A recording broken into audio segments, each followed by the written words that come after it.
You're listening to Journey for Truth with internationally known medium, Tai Yi practitioner, and radio host Tami Urbanek.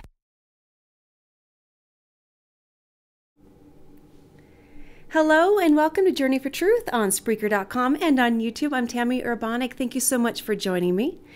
You can visit my website if you have an extra moment, empowermentthroughhealing.org. You can look at all of the information I have on there about life energy flow Tai Yi, what the different treatments are, how it can benefit you, the history of Tai Yi, and much more information. My guest this week is Brendan Gaughran. He is the president and founder of LiverMedic. Brendan's work has assisted many in healing their ongoing health issues through research and application. Sometimes our health can be so simple, or becoming healthy can become so simple. And Brendan is going to share with us vital health information and how he has assisted many in really turning around their health, which is what we really need right now. Brendan, welcome. Oh, thank you very much for having me, and look forward to speaking and reaching out to some of your listeners. Yes, I have listeners. I'm glad you brought that up. I have listeners across the globe, many in the United States and in Australia, Japan, Greece. So I want to welcome all of those listeners as well.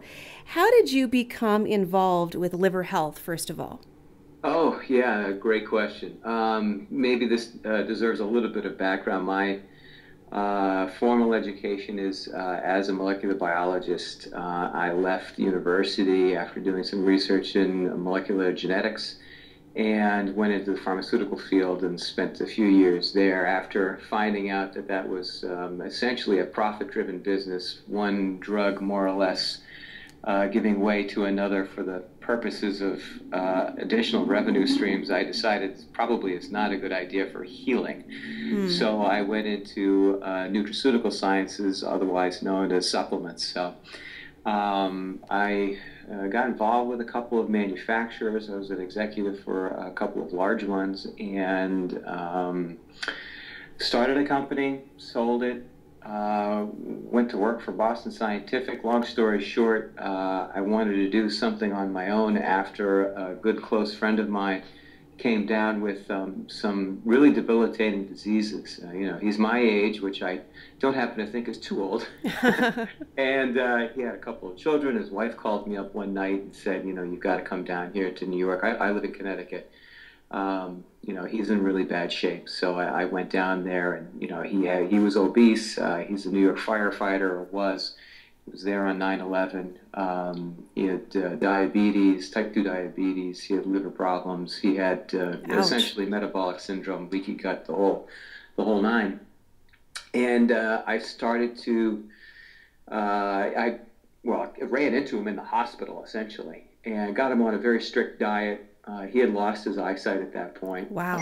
And within, I would say, about a day or so, it came back.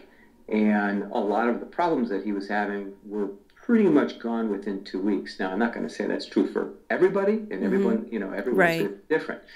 But, I reached out to a lot of physicians, and I said, this is the issue that I just ran into. And they said, oh, I tell you, Brendan, we've run into those about 10, 20 a day. And I said, well, what do you have to, what kind of guidance do you give? How do you get these people healthy? And they said, there really isn't much we can do. There's nothing out there in the market. Pharmaceutical industry essentially runs through metformin, which is a drug that goes to the liver and makes things worse. So I said, okay, this is probably something I should focus on. So that's why I got into this. So his eyesight was going because of his diabetes. You got it. Exactly. Yep. Wow. And as soon as we got his blood glucose levels under control, his insulin levels obviously are a big part of that as well. His eyesight came right back. Of course, the capillaries going to the eyes are the most sensitive and smallest in diameter. So you got it. That is amazing. That's an amazing story. What is exactly fatty liver disease, and why does it oftentimes go undiagnosed? Yeah, so fatty liver disease is essentially anything above 5% concentration of fat cells within the liver. And that's a problem because the liver is a regulatory organ for a ton of metabolic processes within the body itself. over 500 different chemical reactions take place in the liver. It's really, I remember speaking to a neurologist friend of mine. He said, well, aside from the brain, the liver is basically it. And I would agree with him. So what happens is with fatty liver, anything above 5% concentration of fat starts to block the blood circulation to a lot of the cells within the liver, especially hepatic cells that are doing all of that good work detoxifying the body. And they start to shrivel up and die and burst. And the problem with it is it's a very difficult thing to diagnose. Oftentimes, physicians don't look for it. People will have trouble regulating their blood glucose levels with type 2 diabetes. That's typically the first sign that people have fatty liver disease, because again, you're impeding the function of the liver, and even though the pancreas is the one that is releasing insulin, the organ that is telling the pancreas to release insulin, and then the organ that is breaking down the insulin, and the organ that is storing much of the sugar in the body is the liver. So if you have blood glucose problems, it is, unless it's type 1 diabetes, it's typically should be focused on the liver for your healing. So yeah, and we can get into how the typical pathology for that is, but we've got 1 in 4 to 1 in 3 people, at least in the U.S., has fatty liver, and it's definitely it's the epidemic is a widespread trend. 75% of this is non-alcoholic fatty liver disease. In decades past, this was alcohol-induced. Right. And obviously the numbers were much lower. We still have alcoholics. We haven't got rid of them, unfortunately. But the problems with liver really are coming to us because of the foods that we are eating, and we can get into that in a bit too. So. Now, you said it is difficult to diagnose. What might be some of the general symptoms that a person would have if they have fatty liver disease, or they're progressing into more advanced stages? Yeah, good question. Certainly if they have any issues with energy, or, we talked about type 2 diabetes, that's an obvious one. Others are problems with digestion, IBS, allergies, that's an easy one. Interesting. Yeah. And I should probably back up a bit. There's sort of a logical sequence to this, and that is individuals who have non-alcoholic fatty liver disease initially start out with leaky gut. So this breakdown in the gut lining that is allowing the passage of toxins through the gut lining is eventually finding its way into the liver, creating this buildup of fat.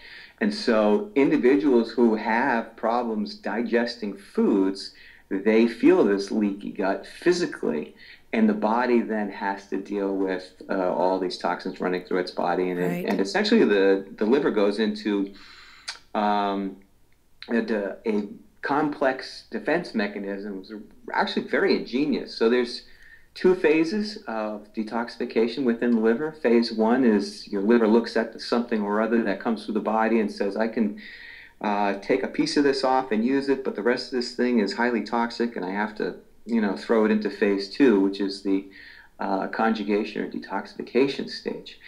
And if it doesn't have the right antioxidants, what the liver does is it takes that and it creates a fat cell and it puts it into the fat cell, and it says, I can't detoxify this, but I cannot have it roaming around the body destroying things. So this is, for all intents and purposes, storage for later.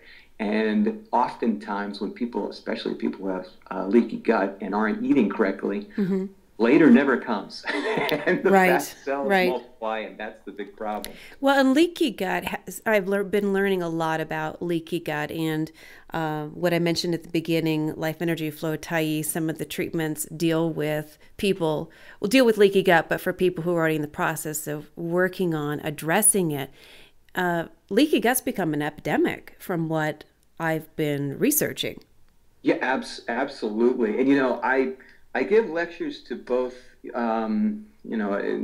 average consumer or individual, and I also give lectures to physicians.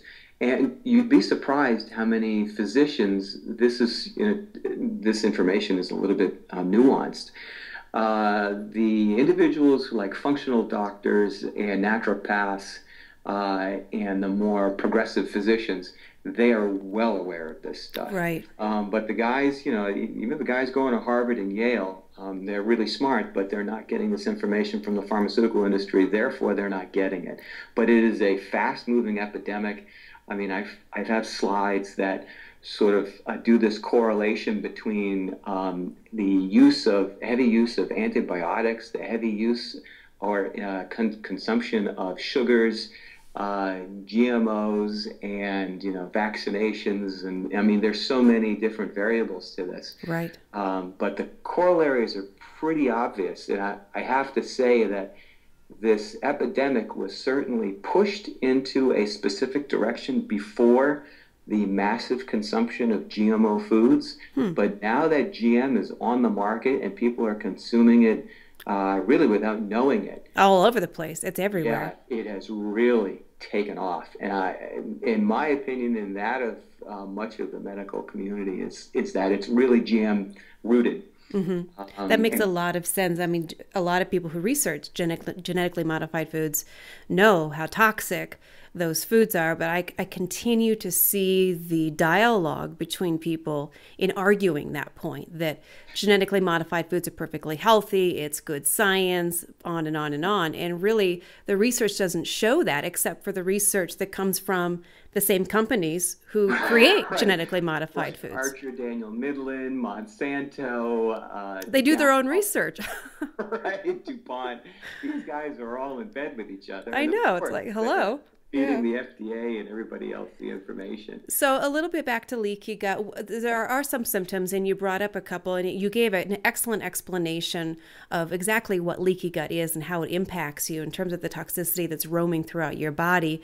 What are some symptoms? I know there are varying degrees of leaky gut. You have very, very mild all the way to so severe. You have autoimmune disorders and then fatty liver disease. What are some symptoms that a person might look for if it's fairly mild? Yeah, this can be a somewhat difficult thing to diagnose. That's for sure. Mm-hmm. But I mean, if people have issues with their stool, either constipation or diarrhea, the IBS is a clear one.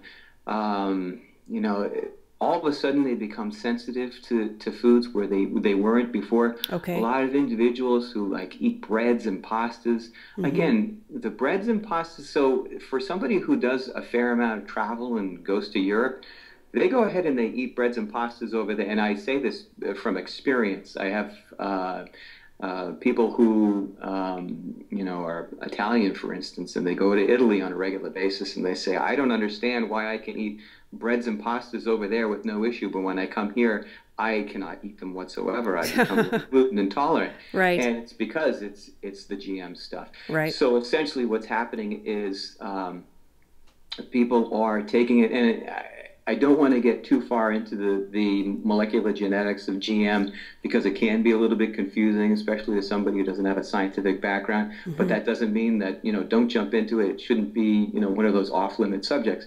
But when I get into this discussion, I don't really get into the transgenetics of it or the, viral vectors and all that nonsense. Really, all you need to know is that GM means that they've spliced a gene in there to make the plant tolerable to an immense amount of pesticides. And whether or not the science is there for, forget about all of that for a second.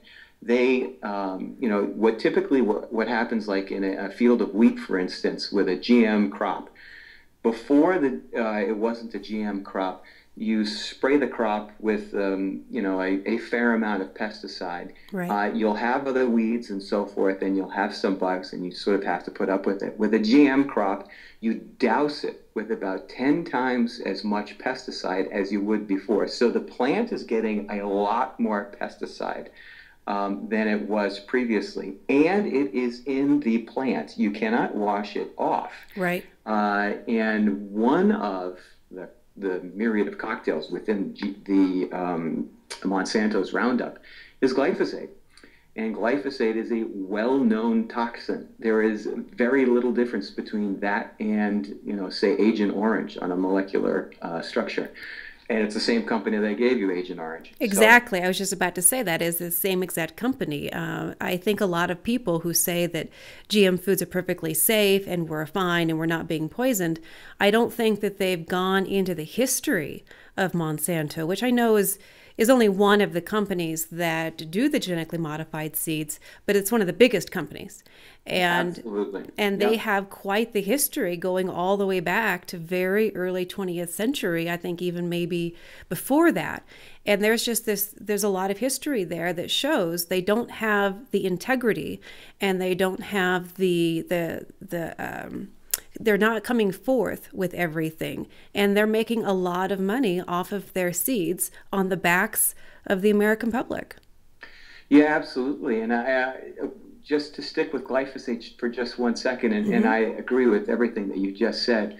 Glyphosate, and we're just talking about one chemical within Roundup. A lot of the other chemicals we don't even know about because they're patented and they won't release the information. Glyphosate punches holes in the gut, okay, to create leaky gut, and then once in the body, travels to the liver and inhibits a list of very important cytochromes within the liver. Cytochrome P450.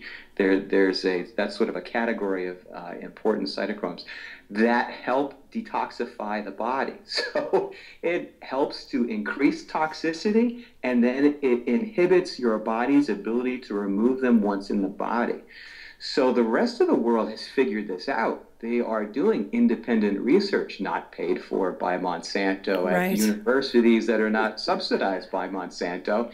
And they're saying, we don't want this. We don't want the seeds. We're banning it. We're labeling it. It's out of here.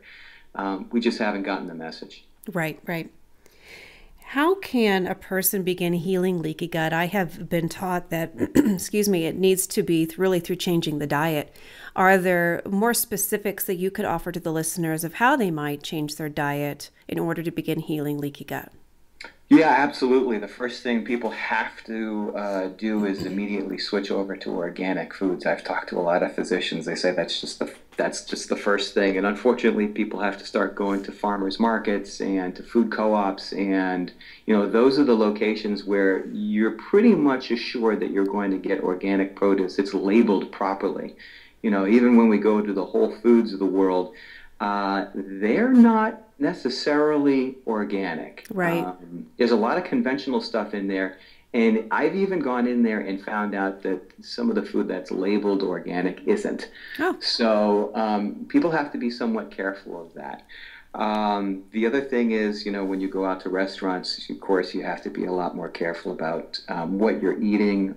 Chlorinated water, we want to make sure that we stay away from that because all of these pesticides and non-organic foods have sort of decimated our microbiome, and that there's a very complex social, chemical, biochemical, metabolic communication pathway that takes place in the small intestine between the bacteria that we've been given, we've inherited, and the small intestine, the epithelial cells. So if bacteria, for instance, will recognize something in the lumen of the stomach or small intestine, sometimes break it down, sometimes not. It'll communicate back to us what's there so that we know, oh, you know what, there's a vitamin A there, there's a protein there, and then our bodies will then set up either targets on the lumen side or open up these tight junctions to allow the transfer to our body. Without the bacteria there, that doesn't happen. So it's very complex. People get malnourished when they have leaky gut. So yeah, organic foods for certain, probiotics, fermented foods, very important. If somebody has severe leaky gut, the first thing I usually tell them is chicken broth. Yes. Chicken broth has all the nutrients in there to sort of re-energize and do a lot of repair on epithelial cells. That's kind of the important stuff. Slippery elm is an important supplement to be taken at night. Glutamine or glutathione is very good at repairing small intestine, along with things like phosphatidylcholine. There are a number of other supplements that I often tell people to pick up as well. So I've been reading a lot about beef bone broth and cooking grass-fed, organic if you can, but grass-fed bones for 48 hours, and that pulls the bone marrow out, and then that is very assisting in healing leaky gut. And I've also been reading to remove breads, especially non-organic breads, as you were mentioning, the pastas, the breads, the grains, really trying to go grain-free, at least for a period of time, to give your gut, your intestines a break for a little bit.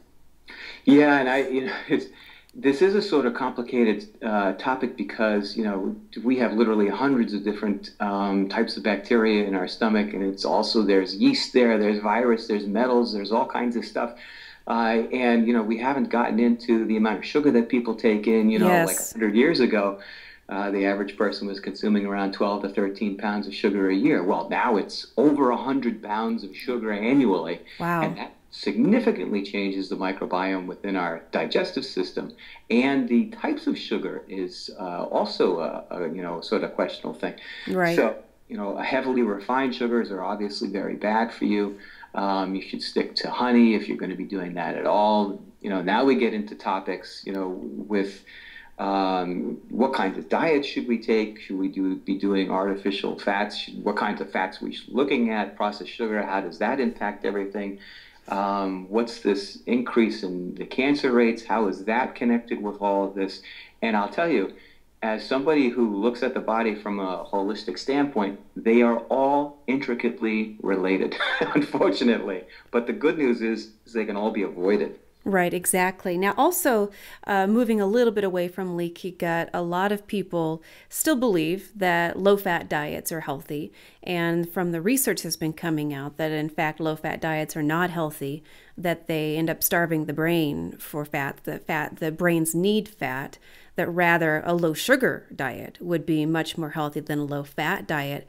What has your research shown? Tami, you hit the nail on the head. Absolutely. Let me dispel this as quickly as I possibly can. So back in the 70s, there was a very faulty piece of research that came out of Europe that lumped in all kinds of fats, a lot of them very unhealthy fats, and did a huge study. And the information was released. And of course, everybody came down with all kinds of problems, cardiovascular issues, diabetes, obesity, you name it, it was in there. And Congress took a look at this and they said, well, clearly the research is telling us we need a low-fat diet, where really what we needed was a diet with good fats and not bad. Yeah. So the ramifications of this was that the entire food chain back in the 80s switched. So they started to remove healthy fats from the products, and they realized that the products taste like crap. So they loaded it up with sugars. So we went in the exact opposite direction for health, and that is the main driver for a lot of these diseases, along with the GMO stuff. So you're absolutely right. You have to remove the sugars. The fats have to come back. I mean, when we look at our bodies, yeah, they're 80% water, but every cell in the body is made up of a bilipid layer of fat. And the brain in particular is the highest concentration of fat than any other organ or part of the body. So yeah, when you start starving your body of fat, you're going to have all kinds of problems like Alzheimer's and other debilitative neurological problems, which, by the way, the U.S. has in droves right now. And this is a big problem. So, yeah, we should be avoiding any synthetics, margarines, canola oil. Oh, that stuff is horrible. Yeah. And when you go out to eat any fried foods, you can buy that stuff, a gallon for $1. So you bet you're getting it. So it's got to be, avocado, olive oil, butter is good. Coconut oil is the best. That's what I cook with. Those are the types of oils that we ought to be incorporating into our diet. Nuts and things like that. Those all have healthy oils in them. I still hear people coming to me and saying, "Well, my doctor recommended that I not to eat nuts because they're full of fats." That's ridiculous. Yeah, who's nuts? You eat the nuts. Stop going to that physician.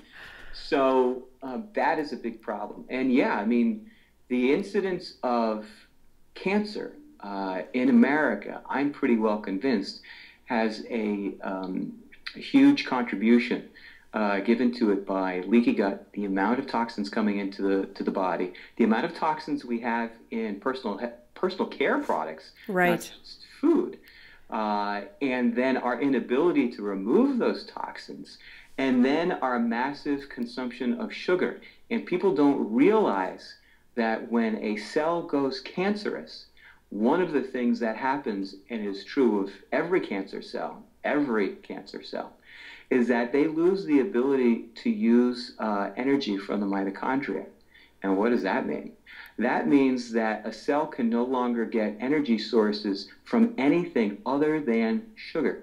Oh, interesting. So if you have cancerous cells and they're multiplying out of control, well, the easy thing to do is remove the energy source from this cancer cell.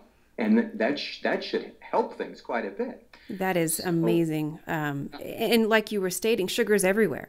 It's in every condiment. It's in our breads. I'm constantly reading labels. My grandson cannot have processed sugar. He has just a really bad reaction to it. And I'm constantly reading labels, even organic products, cane sugar, organic sugar, it's still sugar.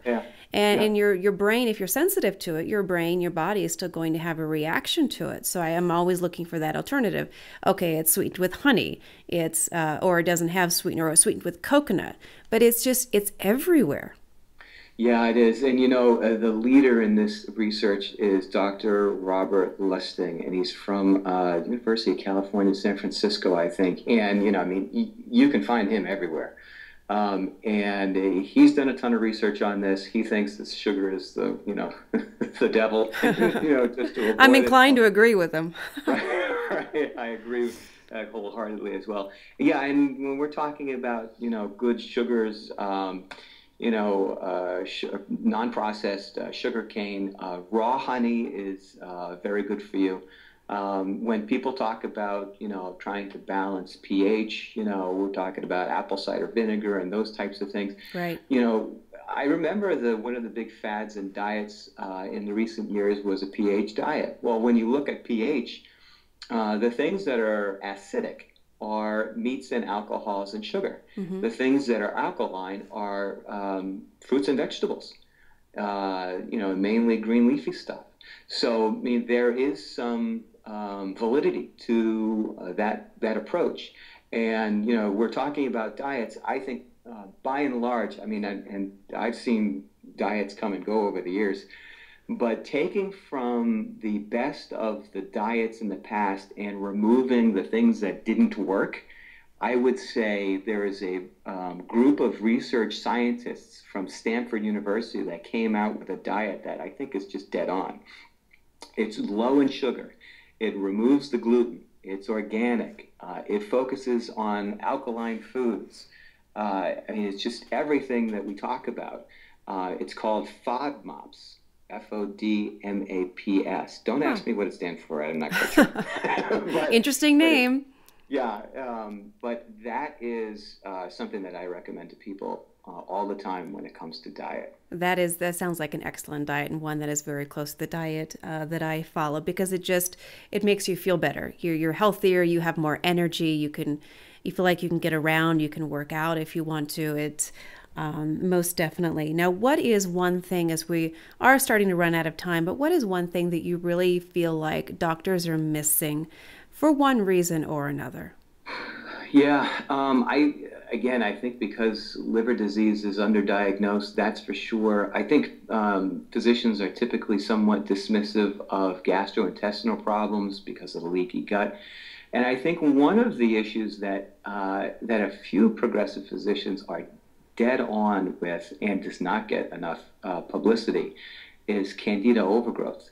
So a lot of physicians believe that candida overgrowth affects a majority of people, which exacerbates glyphosate and GMO issues and creates leaky gut, because when candida gets into an overgrowth, they start to release chemicals, i.e. aldehydes, which break down J channels, which are these, the spaces in between the epithelial cells that make up your small intestines and are the selective barrier for allowing things to come in and not come into your body.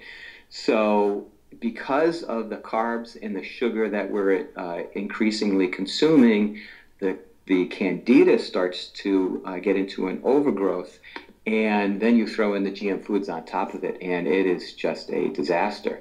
So those are probably the places where I would focus. Excellent. And where can people find your information and your products? Yeah. We have a website. It's LiverMedic.com, and we post all types of information. It's got obviously the products in there, good things for leaky gut and for liver disease. And we also post recipes and a lot more information on toxins, the types of toxins, where they come from, how to eat, and so forth. So, thank you so much, Brendan, for being a guest on my show this week. Oh, it's been an absolute pleasure. And I want to thank the listeners as well, right here on Journey for Truth Radio, Spreaker.com, and on YouTube. Until next time, have a fantastic week.